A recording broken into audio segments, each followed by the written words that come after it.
ನಮಸ್ಕಾರ ವೀಕ್ಷಕರೇ, welcome to my channel. ನೀವು ಅದ್ರ ಫಸ್ಟೇ ನಮ್ಮ ಚಾನಲ್ ನೋಡ್ತಿದ್ರೆ ಕೆಳಗೆ ಕಾಣೋ ಸಬ್ಸ್ಕ್ರೈಬ್ ಕ್ಲಿಕ್ ಮಾಡಿ ಹಾಗೂ ಸಬ್ಸ್ಕ್ರೈಬ್ ಆಗಿ. ವೀಕ್ಷಕರೇ, ಆಗಲೇ ತಾನೇ ಈವ್ನಿಂಗ್ ಶೋ UI ಸಿನಿಮಾ ನೋಡಿಕೊಂಡು ಬಂದೆ.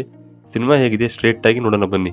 ವೀಕ್ಷಕರೇ, ಉಪೇಂದ್ರ ಅವರ ಈ ಸಿನಿಮಾ ಮಾಡಿದಾಗ ಅದರ ಪೋಸ್ಟರ್ನಲ್ಲಿ ಹೀಗೊಂದು ಲೈನ್ ಹಾಕಿದ್ದರು: ಇದು ಕಡ್ಡಾಯವಾಗಿ ಬುದ್ಧಿವಂತರಿಗೆ ಮಾತ್ರ. ಆ ಲೈನ್ ಸಿನಿಪ್ರಿಯರಿಗೆ ಭಾರಿ ತಲೆ ಕೆಡಿಸಿತ್ತು. ಇದೀಗ ಉಪ್ಪಿ UI ಸಿನಿಮಾ ಮಾಡಿದ್ದಾರೆ. ಆದರೆ ಈ ಬಾರಿ ಸಿನಿಮಾ ಶುರುವಾಗುವ ಮುನ್ನವೇ ಒಂದು ಲೈನು ಕಾಣಿಸುತ್ತದೆ: ನೀವು ಬುದ್ಧಿವಂತರಾಗಿದ್ದರೆ ಈಗಲೇ ಚಿತ್ರಮಂದಿರದಿಂದ ಎದ್ದೋಗಿ.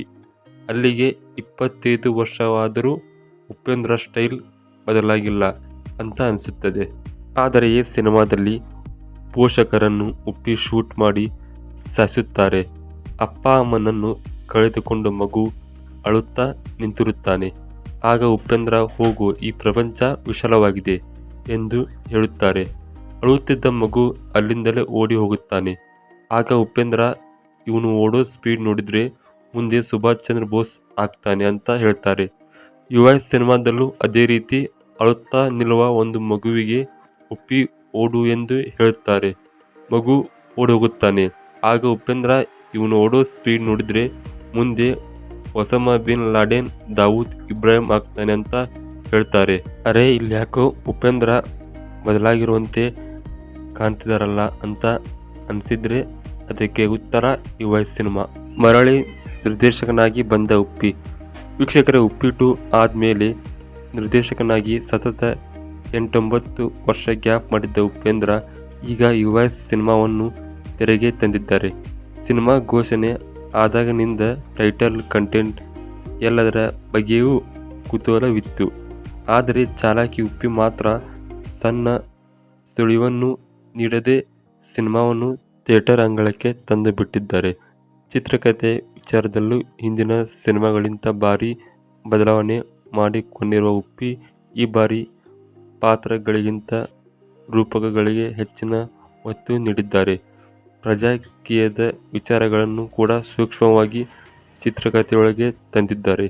ಉಪ್ಪಿ ಹೀಗೆ ಸಾಕಷ್ಟು ಬದಲಾಗಿರುವ ಉಪ್ಪಿಯ ದರ್ಶನ ಇಲ್ಲಿ ಆಗುತ್ತದೆ. ಇನ್ನು UI ಸಿನಿಮಾದ ಕಥೆಯೇನು? ವೀಕ್ಷಕರೇ, ಏನೇ ತಿರುಗಮುರುಗ ಹೇಳಿದರೂ UI ಸಿನಿಮಾದ ಕಥೆಯನ್ನು ಸರಳವಾಗಿ ಹೇಳುವುದಕ್ಕೆ ಆಗುವುದಿಲ್ಲ. ಒಂದು ವೇಳೆ ಯಾರಾದರೂ ಕಥೆಯನ್ನು ಅರ್ಥ ಮಾಡಿಕೊಂಡು ಕಾನ್ಫಿಡೆಂಟ್ ಆಗಿ ಎದುರುಗಡೆ ಇರೋರಿಗೆ ಹೇಳಿದರೂ ಕೇಳಿಸಿಕೊಂಡವನ ತಲೆಗೆ ಹುಳ ಬಿಟ್ಟಂತೆ ಆಗಿರುತ್ತದೆ ಹೊರತು ಅರ್ಥವಾಗಿರುವುದಿಲ್ಲ. ಅಷ್ಟೊಂದು ಸುರುಳಿಯಾಗಿದೆ ಉಪೇಂದ್ರ ಬರವಣಿಗೆ. ಇನ್ನೂ ಆಡು ಮುಟ್ಟದ ಸಪ್ಪಿಲ್ಲ ಎಂಬ ಗಾದೆ ಮಾತಿನಂತೆ ಈ ಸಿನಿಮಾದಲ್ಲಿ ಉಪೇಂದ್ರ ಹೇಳದೇ ಇರುವ ವಿಚಾರಗಳೇ ಇಲ್ಲ. ದೇವರು, ಜಾತಿ, ಧರ್ಮ, ಪ್ರಕೃತಿ, ಸಮಾಜ, ಮಹಿಳೆ, ಬುದ್ಧ, ಬಸವ, ಭ್ರಷ್ಟಾಚಾರ, ಕಲಿಕೆಯುಗ, ಸತ್ಯಯುಗ, ಭವಿಷ್ಯ, ಕೊನೆಗೂ ಸಾಮಾಜಿಕ ಜಾಲತಾಣಗಳನ್ನು ಕೂಡ ಒಪ್ಪಿಲ್ಲ. ಇಡೀ ಸಿನಿಮಾದಲ್ಲಿ ಎಲ್ಲವೂ ಒಂದಲ್ಲ ಒಂದು ಕಡೆ ಬಂದು ತಮ್ಮ ಇರುವಿಕೆಯನ್ನು ತೋರಿಸಿಕೊಟ್ಟು ಹೋಗುತ್ತವೆ. ಆದರೆ ಇಷ್ಟೆಲ್ಲ ವಿಷಯಗಳನ್ನು ಟಚ್ ಮಾಡಿರುವ ಉಪ್ಪಿಗೆ ಅದರ ಆಳವನ್ನು ಫೋಕಸ್ ಮಾಡೋದಕ್ಕೆ ಆಗಿಲ್ಲ, ಅಥವಾ ಕಂಟೆಂಟ್ ಜಾಸ್ತಿಯಾಗಿ ಅದಕ್ಕೆ ಸಿಗಬೇಕಾದ ಟ್ರೀಟ್ಮೆಂಟ್ ಕಮ್ಮಿ ಆಯಿತೆ ಎಂದು ಅನಿಸುತ್ತದೆ. ಇನ್ನು UI-ನಲ್ಲಿ ಏನಿದೆ ಏನಿಲ್ಲ? ವೀಕ್ಷಕರೇ, ಉಪೇಂದ್ರ ಅವರ ಶ ಮತ್ತು ಎ ಸಿನಿಮಾಗಳಲ್ಲಿ ಒಂದು ವಿಚಾರ ಕಾಮನ್ ಆಗಿತ್ತು. ಅದೇನೆಂದರೆ ಸಿನಿಮಾದ ಒಳಗೆ ಒಂದು ಸಿನಿಮಾ. ಅದೇ ರೀತಿ ಪ್ರಯತ್ನ ಇಲ್ಲೂ ಆಗಿದೆ. ಇಲ್ಲೂ ಕೂಡ ಸಿನಿಮಾದೊಳಗೆ ಒಂದು ಸಿನಿಮಾ ನಡೆಯುತ್ತದೆ. ಸಿನಿಮಾ ಆ್ಯಂಗಲ್ನಲ್ಲಿ ಬರುವ ಅಷ್ಟು ದೃಶ್ಯಗಳಿಗೆ ಬೇರೆಯದೇ ಟಚಪ್ ನೀಡಿರುವ ಉಪ್ಪಿ ಅದಕ್ಕಾಗಿ ಬೇರೆಯದೇ ಲೋಗೋವನ್ನೇ ಸೃಷ್ಟಿ ಮಾಡಿದ್ದಾರೆ. ಆ ತಂತ್ರಜ್ಞಾನ ಇಷ್ಟವಾಗುತ್ತದೆ. ಅದಕ್ಕಾಗಿ ಛಾಯಾಗ್ರಾಹಕ HC ವೇಣು, DI ಟೀಮ್, ಸಂಕಲನಕಾರರಿಗೆ ಮೆಚ್ಚುಗೆ ಹೇಳಬೇಕು. ಅಂಜನೀಶ್ ಲೋಕನಾಥ್ ಅವರ ಹಿನ್ನೆಲೆ ಸಂಗೀತ ಚೆನ್ನಾಗಿದೆ. ಸಿನಿಮಾದ ಅವಧಿ ಚಿಕ್ಕದಾಗಿ ಚೊಕ್ಕದಾಗಿದೆ. ಹಾಗೆಯೇ ಈ ಸಿನಿಮಾದಲ್ಲಿ ಏನಿಲ್ಲ ಅನ್ನೋದನ್ನು ನೋಡೋದಾದರೆ ಇಲ್ಲಿ ಎಂಟರ್ಟೈನ್ಮೆಂಟ್ ಅಂಶಗಳು ಕಮ್ಮಿ ಇವೆ. ಸಮುದ್ರದ ನೆಂಟಸ್ತನ, ಉಪ್ಪಿಗೆ, ಬಡತನ ಅನ್ನೋ ಹಾಗೆ ಸಾಧು ಕೋಕಿಲ ಇದ್ದರೂ ನಗುವಿಗೆ ಕೊರತೆ ಇದೆ.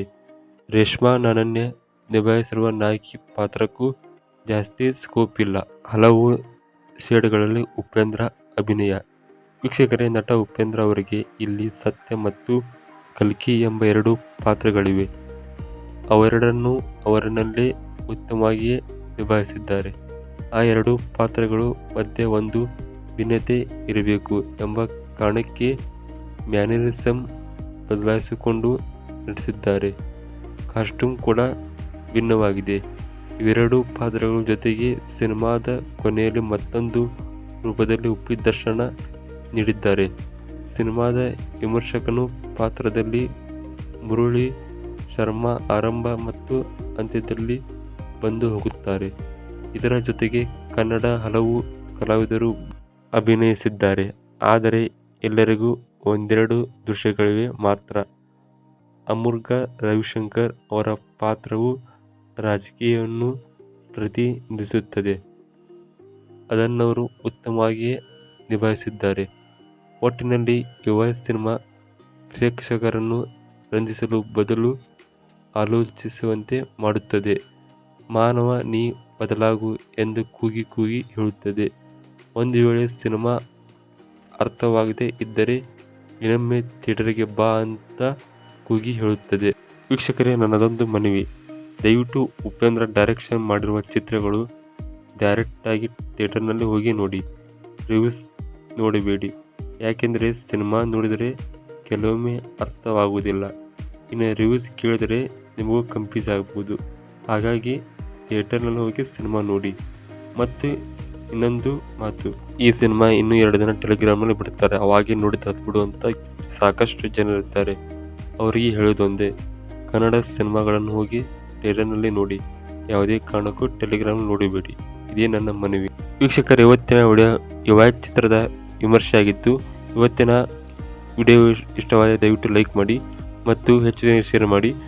ಮತ್ತು ನೀವು ಯುವ ಸಿನಿಮಾ ನೋಡಿಕೊಂಡು ಬಂದಿದ್ದರೆ ಸಿನಿಮಾ ಹೇಗಿದೆ ಕೆಳಗಡೆ ಕಮೆಂಟ್ ಮಾಡಿ.